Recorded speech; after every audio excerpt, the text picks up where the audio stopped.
जाति भारतीय राजनीति में एक द्वैत भूमिका निभाती है। यह एक और विभाजनकारी कारक है जो सामाजिक तनाव और अलगाव पैदा करता है, वहीं दूसरी ओर ये हाशिए पर पड़े समूहों के लिए सशक्तिकरण का एक शक्तिशाली उपकरण भी बन गई है।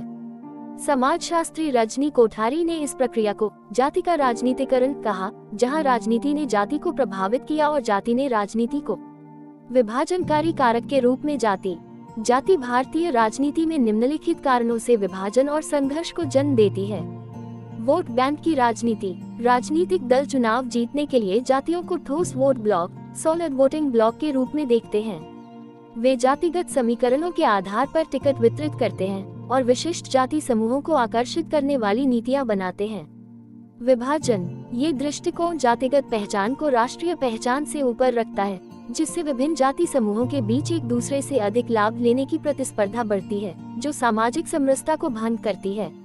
अंतर जातीय संघर्ष, इंटरकास्ट कॉन्फ्लिक्ट। सत्ता और सरकारी संसाधनों, आरक्षण, सरकारी योजनाओं पर नियंत्रण के लिए विभिन्न जाति समूहों के बीच संघर्ष बढ़ता है। उदाहरण, ओबीसी और दलितों के बीच, या आरक्षण की मांग करने वाली प्रभावशाली जातियों जैसे जाट, पटेल और आरक्षित श्रेणियों के बीच संघर्ष। ये संघर्ष अक्सर क्षेत्रीय स्तर पर हिंसा और तनाव को जन्म देता है। जातिवाद को प्रोत्साहन। राजनीतिकरण ने जाति को समाप्त करने के बजाय उसे पुनर्जीवित किया है। नेता अपने जातिगत हितों को बढ़ावा देते हैं, जिससे व्यक्ति राष्ट्रीय हित के बजाय जाति हित को प्राथमिकता देने लगता है, जो अंततः राष्ट्रीय एकता के लिए खतरा है। मेरिट योग्यता पर सवाल। जाति आधारित आरक्षण पर होने वाली राजनीतिक बहसें और विरोध अक्सर सामाजिक न्याय के लक्ष्य को धुंधला कर देते हैं और समाज में योग्यता मेरिट बनाम आरक्षण के विभाजन को गहरा करते हैं। सशक्तिकरण के उपकरण के रूप में जाति। लोकतांत्रिक व्यवस्था में जाति ने हाशिए पर पड़े और शोषित समूहों के लिए राजनीतिक प्रतिनिधित्व और सामाजिक न्याय प्राप्त करने का एक आवश्यक उपकरण भी प्रदान किया है। राजनीतिक प्रतिनिधित्व की प्राप्ति। लामबंदी मोबिलाइजेशन, सार्वभौमिक वयस्क मताधिकार, यूनिवर्सल एडल्ट फ्रैंचाइज ने संख्यात्मक रूप से बड़ी जातियों, विशेषकर दलितों और अन्य पिछड़ा वर्ग को अपनी संख्यात्मक शक्ति का एहसास कराया। उन्होंने अपनी जातिगत पहचान को एकजुट कर एक राजनीतिक शक्ति के रूप में संगठित किया। परिणाम। इसके परिणाम स्वरूप बहुजन समाज पार्टी बसपा जैसे दलित आधारित दलों का उदय हुआ, जिसने पहली बार निम्न जातियों को उच्च राजनीतिक सत्ता में भागीदारी दिलाई। सामाजिक न्याय का साधन, रिजर्वेशन। भारतीय संविधान ने अनुसूचित जाति, अनुसूचित जनजाति और अन्य पिछड़ा वर्ग के लिए आरक्षण की व्यवस्था की।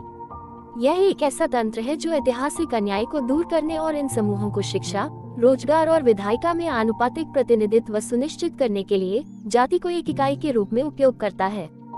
सशक्तिकरण। आरक्षण ने दलित और आदिवासी बुद्धिजीवियों और मध्य वर्ग के उदय को संभव बनाया है, जो अब अपने समुदाय के हितों की रक्षा और आवाज उठाने में सक्षम है।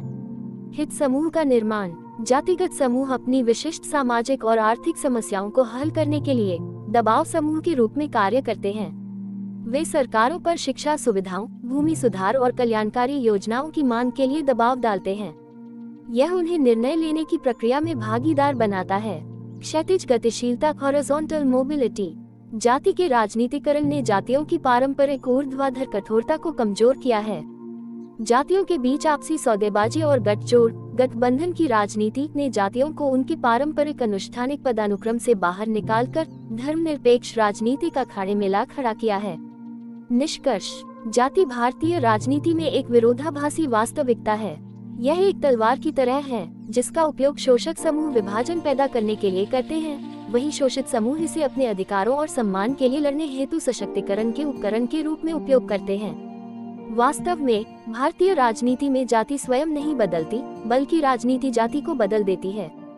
इसने जाति के पारंपरिक धार्मिक अनुष्ठानिक स्वरूप को एक धर्मनिरपेक्ष राजनीतिक आर्थिक इकाई में बदल दिया है, जो एक साथ लोकतांत्रिक मूल्यों को चुनौती भी देती है और उनका पोषण भी करती है।